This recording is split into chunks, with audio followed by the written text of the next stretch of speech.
So today's video is going to be a little different than what I usually do. I'm actually going to be reviewing a reel that I like to use a lot. It's going to be going over the DAIWA Regal 1000 series. Let's go ahead and jump into it. As I mentioned before, I'm going to be going over this particular reel in front of us. This is the DAIWA Regal LT 1000 series. What that means is it's basically the Regal 1000 light and tough from DAIWA.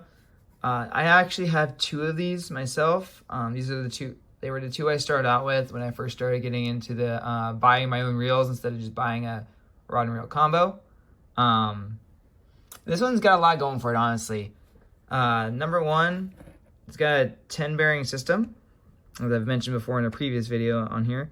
What that means is I've got essentially 9 ball bearings inside the ring, 1 in the center. Makes this reel really smooth. I can literally just do this and I'll just keep going.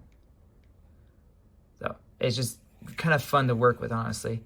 The other thing on it is a spinning reel, which is my preferred reel to work with, mainly because I can see everything going on with it. Really easy to fix any problems that might pop up, such as bird nesting or tangles inside of the thing. I can just pull off the line until I can see it get cleared. Retighten it up, and then thus avoid any other issues. Like I said, really easy open and close bail. Nice little drag system up here.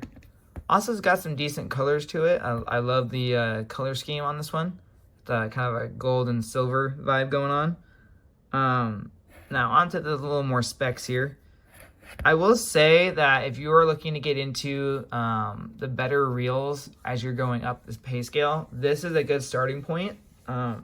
I bought this, I want to say a couple years ago at Bass Pro Shop for, I think it was like 63 bucks all in. That was the tax and everything. So it starts off between Amazon and Bass Pro. I think it starts between $55 to $60, which isn't bad for what you're getting. It's a 6.7 ounce reel, which, while not exactly hugely lightweight and something I'd be using for jigging, because it would eventually tire me out, it's still one of the lighter models out there, I want to say, especially for the price range it's in. I honestly haven't really found anything comparable to it. I do have a couple, I think, of Shakespeare or some Shimano reels out around here somewhere, but this actually holds its own, and I honestly prefer this one. Like I said, $55 to $60, so it's right in the mid-range between expensive and cheap, so it's actually decent money. It is a left or right-handed reel, so as you guys can see right here, this little knob right here, if you unscrew it all the way, I have it set up for reeling in with my right hand, just because that's how I prefer to reel. Honestly, I don't know what this is about my style, but I've been told I'm a left-handed fisherman, which I find interesting because I'm a right-handed reeler. But you can go ahead and detach this part right here. If I can get it to do it without, flipping out of my hands here. But you can unlock this. As you guys can see, it's kind of like this. Once you unscrew that all the way, you can literally switch this part over to here, this part over to here, lock it in, and you can now reel with your left hand. So it just depends on what kind of style you prefer to use. It is capable for both.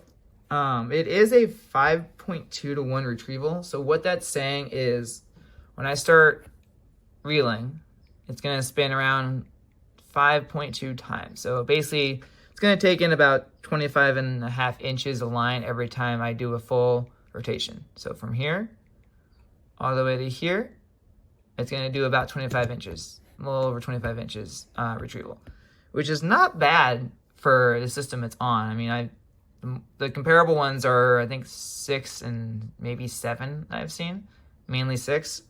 But yeah, not too bad, especially not for a 1000 series. The fluoro mono capacity, especially if you're using the heavier lines, like 6, is about 160 yards. Given that I usually use a lighter weight line than that, I use around 4 to 5 pound. I can get about 250, I want to say, yards onto this thing if I'm just using straight mono or fluoro. If I'm using braid, it does double it from the 6 pound area. It goes up to about 320. So not bad line capacity. It does have a max drag of about 11 pounds, so it has a decent drag system on it. I've never had any problems with it. I've also never had to trigger this little doohickey down here. It does have a reverse one, so you can just kind of send it back if you need to. I've never had to use that in my life. Just kind of had to adjust my drag up here, which it does have a nice system up here. So if I'm doing this, I'm loosening it. This tightens it up. I've had this for probably 2 years now, and I've never had to have it serviced. So it's a tough little reel.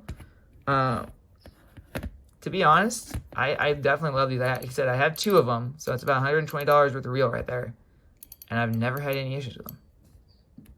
So that's about it for that review. I will say, if you're looking to get a combination of performance and budget, I would definitely recommend this reel over most of the other ones I have. I have I want to say it's Big Brother, but there's not much difference between the two. I have the DAIWA Regal LT as well. I'll be honest with you, the only reason why I would get the Regal LT is if I'm jigging. Because the Regal is about $10 cheaper, and it does most of the same work. It's just a little heavier than the Regal LT. Like I said, I have 2 of these. These are great bait and weight reels. So if you're just planning to throw your line out there, set it down and wait for the fish to come find you, would definitely recommend one of these. It's gonna last you a while. I do know that DAIWA is pretty well known for being tough. It definitely seems like it's picking up popularity lately. But I would honestly give this reel probably a 9.5 or a 10 rating, especially for the price point it's at. The only reason why I can't give it an out-and-out 10 is because if you're looking for something that can do absolutely everything, like jigging, bait and weight, whatever else you're thinking of, the only reason why I wouldn't recommend this one for the jigging is it's going to eventually tire you out. Yes, it's a great beginning reel, but for your ultralight fishing with jigging and drop shotting, it's a little on the heavy side. I have some that are a good ounce, a little over an ounce lighter than this, and there's a huge difference in the way it impacts that. So like I said, I would give it probably a 9.5 out of 10. Like I said, the only reason I can't give it a 10 is it doesn't do everything, but it's pretty dang close, especially for $60. Other than that, if you guys have any questions or comments, go ahead and drop them in the comment section below. Love to hear from you guys. If you guys have any other recommendations for me, go ahead and hit me up. Beyond that, tight knots and tight lines, guys. Till next time.